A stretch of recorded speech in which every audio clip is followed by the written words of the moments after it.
सृष्टि बचपन से ही दिखने में सुंदर नहीं थी, लेकिन अमीर बाप की बेटी सृष्टि पर उसकी माँ जान छिड़कती। मेरी बेटी कितनी प्यारी है, भगवान सबको सृष्टि जैसी बेटी दे। सृष्टि धीरे धीरे बड़ी होती है। एक दिन सृष्टि की सहेली कहती है, तू दिखने में कितनी अजीब सी है, लेकिन मैं जानती हूँ हम सब में सबसे अच्छी शादी तो तेरी ही होगी। तेरे पापा अमीर जो हैं। और बता नहीं सकते यार, दहेज तो हर कोई देता है, ये क्या ज्यादा ले जाएगी अपने पति के लिए? अरे बड़े शहर में कोठी है इसके पापा की। अरे पापा की है ना, कौन सी इसकी है? इसकी होती तब तो कोई भी लड़का इससे शादी कर लेता। अरे पापा की मतलब पापा की है तो मेरी ही है ना? किसने कहा? अब तेरी तो तब होगी ना जब तेरा भाई ना हो। वैसे भी शादी के बाद सारी प्रॉपर्टी भाई के नाम होती है। सृष्टि समझ जाती है कि उसे किसी भी हालत में माँ बाप की सारी प्रॉपर्टी को अपने नाम करना है, लेकिन कैसे? एक दिन सृष्टि का भाई शीनू कहता है, बहन क्या कर रही है? तुझसे एक बात करनी है। अरे हाँ हाँ करना, मैं तो तेरी बहन हूँ। बहन मेरी लाइफ में ना एक लड़की है, बहुत अच्छी है। मैं सोच रहा हूँ माँ और पापा से बात करूँ शादी के लिए। सृष्टि को समझ में आ जाता है कि भाई की शादी होते ही भाभी उसे एक दिन भी घर में बर्दाश्त नहीं करेगी। क्या बात है भाई, बताना कौन है वो? यार वो बहुत अच्छी लड़की है, पढ़ी लिखी है, मेरे साथ जॉब भी करती है। बस एक प्रॉब्लम है। प्रॉब्लम? क्या प्रॉब्लम है भाई? यार वो शादीशुदा है, लेकिन उसके पति ने उसे सिर्फ इसलिए छोड़ दिया क्योंकि उसके माँ बाप दहेज नहीं दे पाए। सृष्टि ये सुनकर न जाने क्यों खुश हो जाती है। अरे भाई तो क्या हुआ, लड़की तुझे तो पसंद है ना? शीनू को लगता है कि बहन उसे समझ रही है। वो इस बात से अनजान होता है कि उसकी बहन की मंशा पूरा घर हड़पने की है। सृष्टि अपनी माँ से कहती है, मम्मी मुझे तो बहुत चिंता है। पता है शीनू क्या कर रहा है? अरे क्या कर रहा है? वो तो काम पर जाता है और वापस घर आता है। नहीं ना माँ, वो यही तो नहीं कर रहा, बाकी सब कर रहा है। आपको पता है उससे प्यार है, और वो भी एक शादीशुदा लड़की से। ये क्या हो गया? मैं सोसाइटी में क्या मुंह दिखाऊंगी? अरे तेरे पापा तो यही कहेंगे कि मैंने ही उसे बिगाड़ दिया है। माँ देखो, मेरी बात मानो, पापा पर भी विश्वास करने की जरूरत नहीं है। अब आप ही बताओ, पापा इतनी देर घर के बाहर रहते हैं क्यों? बोलो। अरे बेटा वो तो नौकरी करते हैं ना। तू बहुत भोली है माँ। पापा का ऑफिस तो 7 बजे खत्म हो जाता है, लेकिन देखो कितनी देर से आते हैं।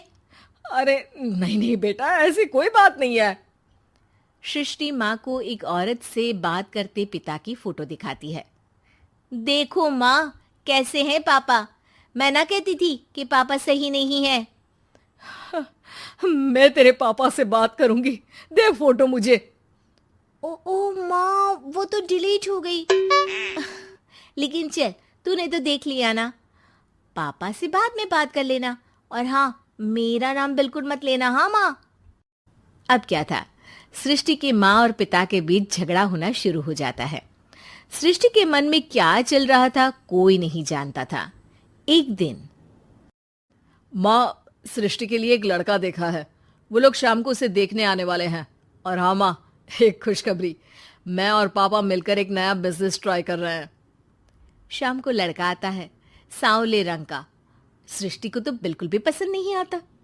लड़की की माँ कहती है, लड़की का चेहरा तो कोई खास नहीं, लेकिन अगर मेरे बेटे को आप लोग सेटल कर दें तो मैं उसकी शादी आपकी बेटी से करवा दूं। सृष्टि को लड़का बिल्कुल पसंद नहीं था। उसे भाई पर गुस्सा आ जाता है। लड़के वालों के जाने के बाद कहती है, माँ देखा, शीनू मेरे लिए कैसा लड़का लेकर आया, न दिखाने लायक न सुनने लायक, सेटल भी नहीं, वो भी हम करे।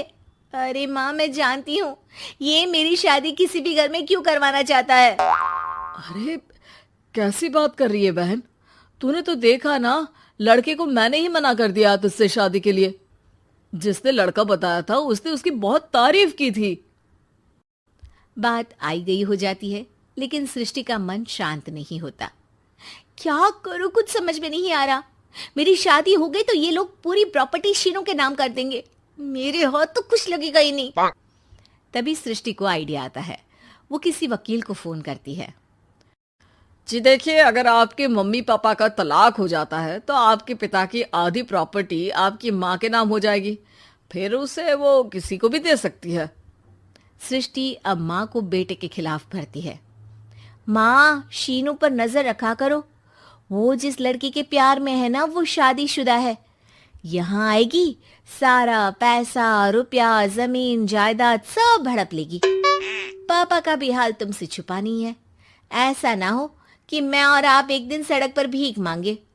हे भगवान, मैं तो जीते जी मर जाऊंगी अगर ऐसा हो गया तो। ऐसा हो गया नहीं माँ, ऐसा ही होगा। अभी समय है, आगे का सोच लो। मैं तो कहती हूँ पापा से आधी प्रॉपर्टी लेकर अलग हो जाओ। पापा की आधी प्रॉपर्टी भी हम लोगों को अगर मिल जाती है ना तो अगले 7 जन्म सफल समझो। बेचारी माँ बेटी के कहने पर पति से तलाक लेकर अलग हो जाती है। सृष्टि अब पैसों से गाड़ी और अपने दूसरे महंगे शौक पूरे करने लगी। उसके दोस्त भी उसके पैसे इस्तेमाल करते। सृष्टि, कल तुम कहाँ थी? मैं सारा दिन घर पर अकेली थी। तो मैं क्या करूं? मैंने ठेका तो नहीं लिया है ना तुम्हें संभालने का। माँ को सृष्टि से ये उम्मीद नहीं थी। वो बैठकर रोने लगती है। वहीं उसका पति यानी कि सृष्टि के पिता आ जाते हैं। मैं जानता था कि तुम्हारा यही हाल होगा, तो आपने मुझे रोका क्यों नहीं? मैं रोकता तो तुम रुकती क्या? सृष्टि के कहने पर तुमने मुझ पर अपने बेटे पर शक किया, लेकिन तुम ये भूल गई कि कैसे हम दोनों ने मिलकर जीवन में इतना सब खड़ा किया। माँ पति के गले लग जाती है। मुझे माफ कर दीजिए, मैंने आपकी कमाई का एक बड़ा हिस्सा गवा दिया। कोई बात नहीं, तुम साथ हो तो मैं ऐसी। and subscribe.